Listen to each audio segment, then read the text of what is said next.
Hey guys, welcome to Star Wars on High. Thank you for stopping by. We're back with another episode of The Bad Batch. This is episode 10, Common Grounds. You know, guys, I gotta say, first of all, we've had a lot of new subscribers in the last day or two, so welcome to the channel. Really excited to have you guys here, seeing all the support. It really does boost my excitement to be here and making content. It's been a lot of fun, and I'm glad you guys are stopping by. And you know, with The Bad Batch, we are now 10 episodes in. We are beyond the halfway point, and this episode was a little slower, a little more maybe small in scale, but I thought it had a lot of small, good callbacks to the Clone Wars, but also to character growth and character progression. So overall, I think it's a very successful episode. And as I've rewatched the Clone Wars, there's a lot of episodes like this scattered throughout the various seasons. So I think it feels kind of right at home in this animated world. But today's episode, this is spoilers by the way, today's episode takes us on a mission to free a separatist senator, which is obviously a little bit of a struggle for our heroes who have spent their entire, existence fighting separatists and tortured by separatists. And so with the episode being called Common Ground, I think we get where this is going. But it was a good thing to address, I think.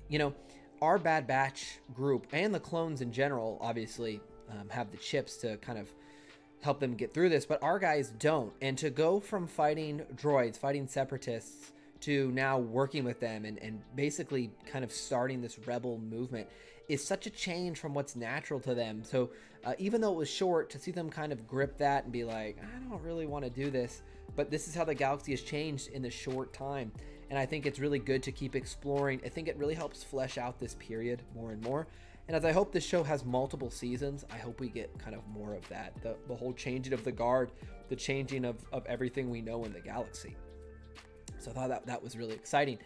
And then beyond that, we did some interesting things with Omega. And, we've had a lot of episodes where there's tension with the group of like, well, we don't want to get Omega hurt. Should we take Omega? We got to keep her behind. And one thing I thought this episode did really well is, first of all, it made sense. They'd want to leave Omega behind. We just had an episode with some real bounty hunter pressure on the group. We don't want to get her hurt. I think Hunter feels a little guilty that, he wasn't able to save her when Cad Bane shot him. And so I think, he is kind of dealing with that. And I think he's like, okay, Omega, sit this one out. Not because they don't trust her, but because they don't really fully trust themselves, or maybe they just want to simplify the mission a little bit as well. So I thought that was appropriate. And it was still fun though, because they gave her some things to do on the side where she could kind of prove herself a little bit. So she again helps the group without them even knowing about it, and it kind of continues that growth together. And in the episode, as they're laying out their plan, Hunter's like, okay, Omega, you flank. And they're like, Omega's not here. And it was kind of fun to see that they really do feel like she's part of the team. I expect her to grow and become a full member, with that, especially now that we know that she is, a Boba Fett sister. She's going to be very capable on these missions. And again, I really want to see this show go for multiple seasons. I love animated Star Wars. I love this era. I love the prequel era, and seeing us move beyond in just this whole new time for Star Wars. I really hope Disney gets the support for the show and the beautiful work they're doing. If you guys are new to my channel, I've talked about it every episode. Just gorgeous visuals. I think gorgeous score as well. Such a beautiful time. And why some properties, like for example, Marvel started TV shows, and I think some have been more successful than others, but I don't think any of them to this point, and we'll see with Loki, are as good as their movies. I think Marvel just knows how to make movies.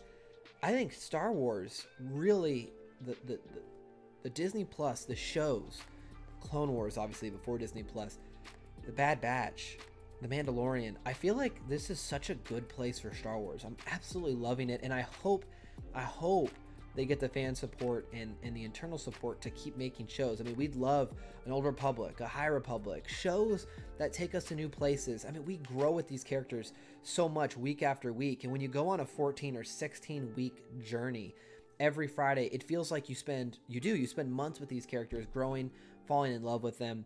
And I just really hope they continue this trend. I hope we see the Bad Batch go. I do think the Bad Batch will have a sad ending. That's just kind of my personal theory. I think their final ending will be sad just because of where they fall in the timeline. And the fact that I think we're going to grow with these characters, grow with Omega, grow with the whole crew, and then kind of watch their kind of sad ending I think will be so effective, but we'll see. One last thing I'll say on the episode, you know, I really liked that it seems like the debts are paid off, and that'll allow our characters to maybe move somewhere else. Although it's been fun for them to have a home base, not just like a ship every episode planet hopping. It does sound like our debt to Sid is paid, and so the show might start to leave and push our characters out a little bit more. So that will be fun to see as well.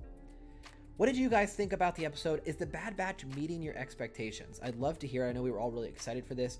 To me, I think it has so far absolutely met my expectations. There's been some really, really high points in the show and some really good, just kind of sweet character stories as well. And some really fun callbacks to the Clone Wars.